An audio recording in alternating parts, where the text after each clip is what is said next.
Hello viewers, you are watching Maa Saraswati live classes. आज की इस वीडियो में मैं आपके साथ 10th क्लास मैथमेटिक्स के chapter number 3 pair of linear equations in two variables की कुछ कंडीशंस डिस्कस करूंगी और उन कंडीशंस की हेल्प से हम कांस्टेंट की वैल्यू निकालेंगे। Look at the conditions. First condition is when a1 by a2 is not equal to b1 by b2 then unique solution exist. Means आपको पेयर ऑफ इक्वेशंस दे रखी है इस फॉर्म में a1x plus b1y plus c1 is equal to 0, a2x plus b2y plus c2 is equal to 0। इस type की आपको pair मिल जाएगा linear equations in two variable का। और आपको ये कह दिया जाए कि इस कांस्टेंट की, सपोज यहाँ पर y के जो कोफिशिएंट है b1 की जगह यहाँ पर p के a b c कुछ भी दे रखी है आपको वैल्यू, और ये कह दिया जाए उस कांस्टेंट की वैल्यू फाइंड आउट करिए if the pair has unique solution. ठीक है, या फिर ये भी कहा जा सकता है find the value K P what कोई भी कांस्टेंट आपसे पूछा जाए if the pair has infinitely many solution. या फिर ऐसे भी पूछा जा सकता है find P if the pair has no solution. तो तीन केस हमारे बनेंगे। अगर यूनिक सॉल्यूशन होगा तो किस तरीके से हम उस कांस्टेंट की वैल्यू फाइंड आउट करेंगे, और अगर इनफाइनाइटली मैनी सॉल्यूशंस होंगे तो कैसे उस कांस्टेंट की वैल्यू फाइंड आउट करेंगे, और कोई भी सॉल्यूशन नहीं होगा तो भी हम कैसे उस कांस्टेंट की वैल्यू फाइंड आउट करेंगे। Look at these three conditions. First condition है, देखिए इससे इक्वेट कर सकते हैं, अगर हमारे पास a1 by a2 is not equal to b1 by b2 की कंडीशन है। ये मैं ऑलरेडी इंट्रोडक्शन में भी आपके साथ डिस्कस कर चुकी हूँ। आज इसी से रिलेटेड कुछ एग्जांपल्स करेंगे हम। देखिए यूनिक सॉल्यूशन डिस्कस कर रहे हैं जब ये दोनों बराबर नहीं है, ठीक है, और जब ये तीनों बराबर हैं तो इनफाइनाइटली मैनी सॉल्यूशन एग्जिस्ट करेंगे। और जब ये दोनों बराबर है बट तीसरी कंडीशन के बराबर नहीं है, means a1 by a2 is equal to b1 by b2 is not equal to c1 by c2, then the pair has no solution. तो मीन्स कोई भी सॉल्यूशन एग्जिस्ट नहीं करेगा। और सिस्टम कैसा बना था? इनकंसिस्टेंट। ये ऑलरेडी मैं इंट्रोडक्शन में डिस्कस कर चुकी हूँ, आप एक बार इंट्रोडक्शन भी दोबारा से देख सकते हैं इस कंसेप्ट को अच्छे से समझने के लिए। Now come two example number 15। Find the value of p। इस कांस्टेंट p की वैल्यू फाइंड आउट करनी है, कुछ ना कुछ इसकी कांस्टेंट ही आएगी वैल्यू, तो इस p की वैल्यू फाइंड आउट करनी है if pair has unique solution. Means linear equation का जो पेयर है उसका सॉल्यूशन कैसा है? यूनिक सॉल्यूशन है। तो यूनिक सॉल्यूशन के केस में क्या कंडीशन बनेगी? a1 by a2 is not equal to b1 by b2। तो लुक एट द पेयर दे रखा है हमें 4x plus py plus 8 is equal to 0 and second equation is 2x plus 2y plus 2 is equal to 0। इससे इसको equate कर सकते हैं आप जनरल फॉर्म से। हेयर a1 के प्लेस पर क्या है? कोफिशिएंट ऑफ x 4, a2 के प्लेस पर क्या है? 2, b1 के प्लेस पर क्या है? p, और b2 के प्लेस पर क्या है? 2। तो यहाँ पर यूनिक सोल्यूशन दे रखा है तो हमें c1 और c2 की वैल्यू लिखने की जरूरत ही नहीं है, क्योंकि यूनिक सोल्यूशन में कंडीशन क्या है?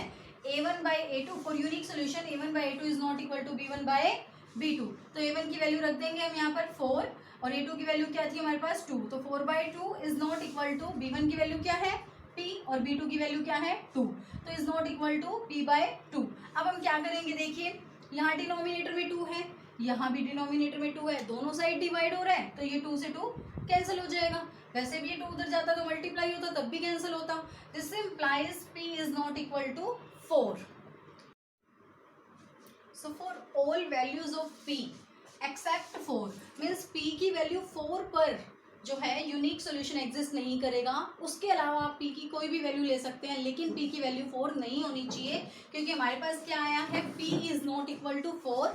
सो for all values of p except 4 means 4 को छोड़कर बाकी सभी वैल्यूज पर जो गिवन पेयर है उसका क्या सॉल्यूशन एग्जिस्ट करेगा? यूनिक सॉल्यूशन एग्जिस्ट करेगा। Now come to another example, example number 16।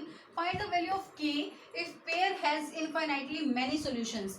We have to find the value of k, और हमें कंडीशन दे रखी है इनफाइनाइटली मैनी सॉल्यूशंस। तो इनफाइनाइटली मैनी सॉल्यूशंस की कंडीशंस आपको पता होनी चाहिए। क्या कंडीशंस है वो अब यहाँ पर हम अप्लाई करेंगे।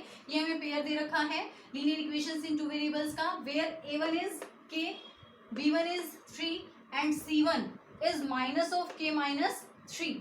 अब a2 क्या है? यहाँ पर 12 है, b2 यहाँ पर k है, और c2 यहाँ पर माइनस का k है। आप a b A1 B1 C1 की वैल्यू जो है जनरल फॉर्म से इसे इक्वेट करके कंपेयर करके निकाल सकते हैं। अब हमें कंडीशन दे रखी है इनफाइनाइटली मैनी सॉल्यूशंस, तो उसमें क्या कंडीशन थी, A1/A2 is equal to B1/B2 is equal to C1/C2। तो अब A1 की वैल्यू रख देंगे यहाँ पर, A1 की वैल्यू की रख दी मैंने यहाँ पर, A2 की वैल्यू 12 एज इट इज रख दी। देखिए vertically B1/B2 means 3/K, C1/C2, ऐसे माइनस ऑफ K माइनस 3/, के माइनस से माइनस कैंसिल हो जाएगा। अब हम क्या करेंगे, पहले फर्स्ट और सेकंड को इक्वेट करेंगे और फिर सेकंड और थर्ड को इक्वेट करेंगे, ठीक है।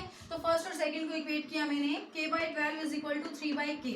तो यहाँ से क्या हो जाएगा, जब हम क्रॉस मल्टीप्लीकेशन करेंगे K की मल्टीप्लाई K से K स्क्वायर के बराबर हो जाएगी, 12 3 36। तो अब 36 आ गई K स्क्वायर की वैल्यू, तो K की वैल्यू क्या होगी, square root of 36 means plus minus 6 होगी K की वैल्यू। आप प्लस के 6 का स्क्वायर करेंगे तब भी 36 आएगा और माइनस के 6 का स्क्वायर करेंगे तब भी 36 आएगा। तो इस तरीके से K की वैल्यू यहाँ से आ जाएगी प्लस माइनस 6।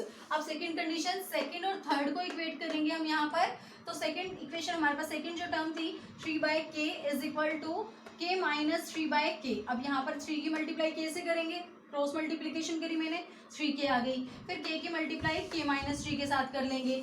तो देखिए 3K is equal to K अंदर चला जाएगा और मल्टीप्लाई हो जाएगा, K की मल्टीप्लाई K से करेंगे K स्क्वायर आ जाएगी। फिर -3 और K की मल्टीप्लाई माइनस का 3K हो जाएगी। फिर ये एक क्वाड्रेटिक फॉर्म बन रही है, क्वाड्रेटिक इक्वेशन कह सकते हैं आप इसे, K स्क्वायर माइनस 3K और ये 3K उधर जाके माइनस हो जाएगा इज इक्वल टू 0।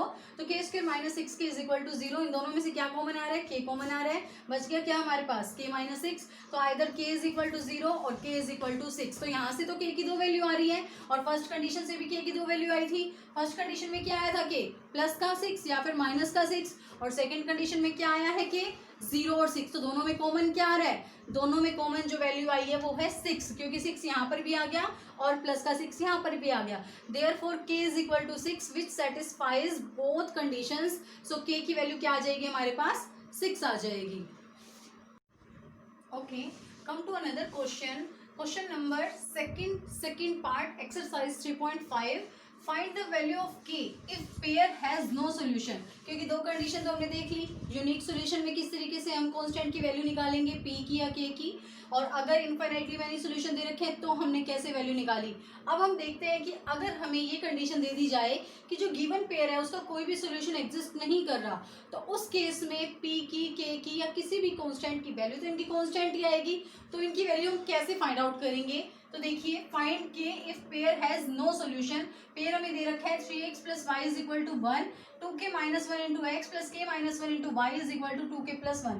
सबसे पहले इसे हम जनरल फॉर्म बना लेंगे, जो हमारी स्टैंडर्ड फॉर्म है पेयर की, 3x plus Y minus 1 is equal to 0, 2k minus 1 into x plus के माइनस 1 इंटू वाई, फिर ये इधर आगे माइनस हो जाएगा, इसको मैंने ब्रैकेट में लिख लिया, इज इक्वल टू 0। अब a1 की वैल्यू यहाँ से क्या आ रही है, 3 आ रही है, b1 की वैल्यू क्या है, y का कोफिशिएंट 1 है, और c1 की वैल्यू माइनस का 1 है, a2 की वैल्यू क्या है 2k माइनस 1, b2 की वैल्यू क्या है k माइनस 1 और c2 की value minus of 2k plus 1। तो क्या कंडीशन है नो सोल्यूशन की, तो for no solution a1/a2 is equal to b1/b2 is not equal to c1/c2। अब हम क्या करेंगे, इस कंडीशन में a1 b1 c1 की वैल्यू रख देंगे। तो a1 की वैल्यू हमारे पास 3 है और a2 की वैल्यू हमारे पास 2k माइनस 1 है। ऐसे ही वर्टिकली इनको रख दें, मैंने इसलिए इसको वर्टिकली लिखा है कि a1/a2 b1/b2 c1/c2। ठीक है, पुट कर दिया a1 b1 इनकी सबकी वैल्यूज को।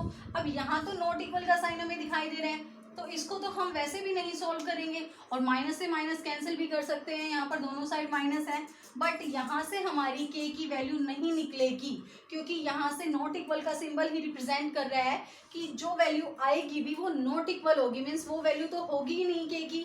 तो इसका मतलब जहाँ पर हमें इक्वल का सिंबल दिखाई दे रहा है उसे हम सॉल्व करेंगे और K की वैल्यू फाइंड आउट कर लेंगे। तो देखिए क्रॉस मल्टीप्लीकेशन करेंगे हम, 3 की मल्टीप्लाई करेंगे k माइनस 1 के साथ और 2k माइनस 1 की मल्टीप्लाई करेंगे हम 1 के साथ। तो 3 की मल्टीप्लाई k माइनस 1 के साथ करी, 3 की मल्टीप्लाई k से करेंगे 3k आ जाएगी, फिर 3 की मल्टीप्लाई -1 से करेंगे -3 आ जाएगी, इज इक्वल टू 2 के -1 की मल्टीप्लाई 1 से एज इट इज 2 के -1 आ जाएगी। अब 2 के लेफ्ट साइड में आएगा तो माइनस का हो जाएगा और माइनस का 3 प्लस हो जाएगा राइट साइड में जाके, 3 के -2 के बराबर होगा और -1 प्लस का 3 2 के बराबर होगा। तो यहाँ से k की वैल्यू क्या निकल के आएगी, 2 निकल के आएगी। Therefore the value of k for which the pair has no solution. Thank you.